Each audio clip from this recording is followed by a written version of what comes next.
Busy schedule పైన మరింత సమాచారం మా ప్రతినిధి ప్రతాప్ అందిస్తారు. ప్రతాప్. ఎస్ సంధ్య, ఈరోజు CM Revanth Reddy busy schedule గడపనున్నారని చెప్పుకోవచ్చు. ముఖ్యంగా మొదటగా గాంధీ భవన్లో ఈరోజు ఉదయం 10 గంటలకు కాసేపట్లో కాంగ్రెస్ పార్టీ టీపీసీసీ విస్తృత స్థాయి సమావేశం ప్రారంభం కాబోతుంది. ఈ సమావేశానికి కొత్తగా డీసీసీ అధ్యక్షులు ఎవరైతే నియామకమయ్యారో వారితో పాటు జనరల్ సెక్రటరీ, వైస్ ప్రెసిడెంట్లు వారితో అందరితోటి కూడా ఈరోజు సీఎం రేవంత్ రెడ్డి ఇంటరాక్ట్ కాబోతున్నారు. వారికి సంబంధించి పార్టీకి సంబంధించి దిశానిర్దేశం కూడా చేయబోతున్నారు. అయితే పీసీసీ చీఫ్ మహేష్ కుమార్ గౌడ్ ఆధ్వర్యంలో జరిగే ఈ సమావేశానికి ఇన్ఛార్జి మీనాక్షి నటరాజన్తో పాటు సహ ఇన్ఛార్జీలు కానీ అదేవిధంగా ముఖ్యమైన నేతలందరూ కూడా ఈ కార్యక్రమానికి అటెండ్ కాబోతున్నారు. ముఖ్యంగా ఇప్పుడు ప్రజెంట్ పంచాయతీ ఎన్నికలు జరగబోతున్నాయి. వీటితో పాటు ప్రభుత్వ వారోత్సవాలు కూడా నిర్వహిస్తుంది. కాబట్టి ప్రభుత్వం దాదాపు ఏర్పడి రెండు సంవత్సరాలు అవుతుంది. కాబట్టి 2 సంవత్సరాల్లో ప్రభుత్వం చేసిన కార్యక్రమాలు ఏవైతున్నాయో వాటిని జనంలోకి విస్తృతంగా తీసుకెళ్లాలంటే పార్టీ నేతలే దాన్ని ముందుండి తీసుకెళ్లాల్సిన అవసరం ఉందని చెప్పేసి దానికి సంబంధించి కూడా సీఎం రేవంత్ రెడ్డి దిశానిర్దేశం చేయనున్నారు. ప్రభుత్వం ఏవైతే చేసిందో కార్యక్రమాలకు సంబంధించి ముఖ్యంగా రుణమాఫీ కానీ అదేవిధంగా రైతులకు సన్నవడ్లకు సంబంధించి 500 బోనస్ కానీ ఇట్లా కొన్ని కార్యక్రమాలకు సంబంధించి మహిళలకు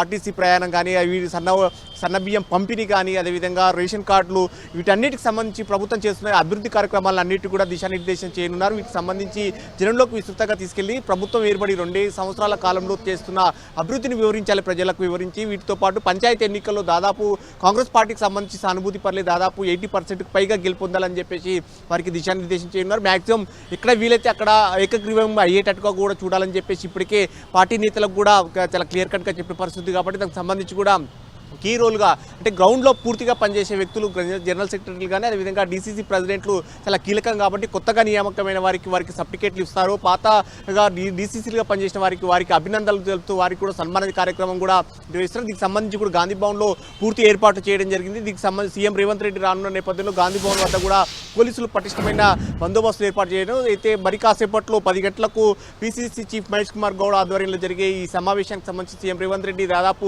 11 గంటల సమయంలో గాంధీ భవన్కి వచ్చే అవకాశం ఉన్నట్టు కూడా అధికార వర్గాలు చెప్తున్నాయి. ఇక్కడికి 11 గంటలకు చేరుకున్న తర్వాత సీఎం రేవంత్ రెడ్డి నేతలంతా ఉద్దేశించి మాట్లాడిన తర్వాత 12:30కి ఇక్కడ నుంచి బయలుదేరుతారు. ఇక్కడ నుంచి నేరుగా ఆయన బేగంపేటలో ఎయిర్పోర్ట్ నుంచి ప్రత్యేక హెలికాప్టర్ ద్వారా ఉమ్మడి ఖమ్మం జిల్లా పర్యటనకు వెళ్తున్నారు. ఉమ్మడి ఖమ్మం జిల్లా అంటే ప్రజా వారోత్సవాల్లో భాగంగా ప్రతి ఉమ్మడి జిల్లాలో ఒక నియోజకవర్గంలో బహిరంగ సభ పెట్టి అక్కడ ఏర్పాటు చేసి అక్కడ అభివృద్ధి కార్యక్రమాలకు శంకుస్థాపన చేయడం కానీ అభివృద్ధి కార్యక్రమాలకు సంబంధించి ప్రభుత్వం చేస్తున్న వాటిని అన్నిటి కూడా ప్రజలకు వివరించే ప్రయత్నం చేస్తున్నారు. నిన్న ఏ విధంగా అయితే మక్తల్లో నిర్వహించారు. ఈరోజు కొత్తగూడెం ఉమ్మడి ఖమ్మం జిల్లాకు సంబంధించి కొత్తగూడెంలో ఈరోజు సభ ఏర్పాటు చేయబోతున్నారు. సభ కంటే ముందు కొన్ని అభివృద్ధి కార్యక్రమాలకు సంబంధించి ఎర్త్ సైన్స్ యూనివర్సిటీని కూడా ఆవిష్కరించబోతున్నారు. దీనికి సంబంధించి శంకుస్థాపన చేయడం కానీ ఈ పనులన్నింటి కూడా చేస్తూ కొన్ని అభివృద్ధి కార్యక్రమాలకు కూడా లాంచ్ చేసిన తర్వాత అక్కడ ప్రజలను ఉద్దేశించి కూడా అక్కడ ఏర్పాటు చేసిన బహిరంగ సభలో మాట్లాడతారు. ఆ తర్వాత నేరుగా హైదరాబాద్కు వచ్చి సాయంత్రం ఢిల్లీకి వెళ్తున్నారు. ఢిల్లీకి రేపు ప్రధానమంత్రి నరేంద్ర మోడీ అదేవిధంగా లోక్సభలో ప్రతిపక్ష నేత రాహుల్ గాంధీ, ఏఐసీసీ అధ్యక్షుడు మల్లికార్జున ఖర్గే, కేంద్ర మంత్రులను కూడా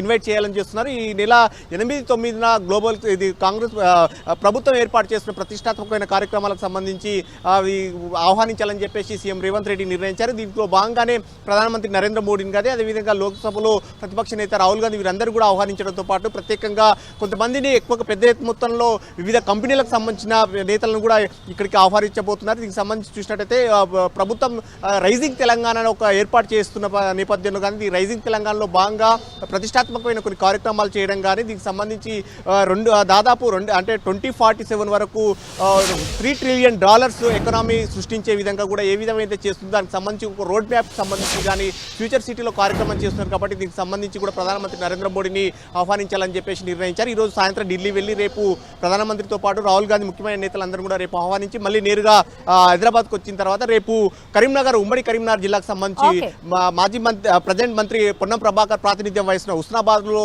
నిర్వహించే ప్రజా వారోత్సవాల్లో భాగంగా నిర్వహించే కార్యక్రమాన్ని కూడా సీఎం రేవంత్ రెడ్డి అటెండ్ అవుతారు. సంధ్య. రైట్ ప్రతాప్.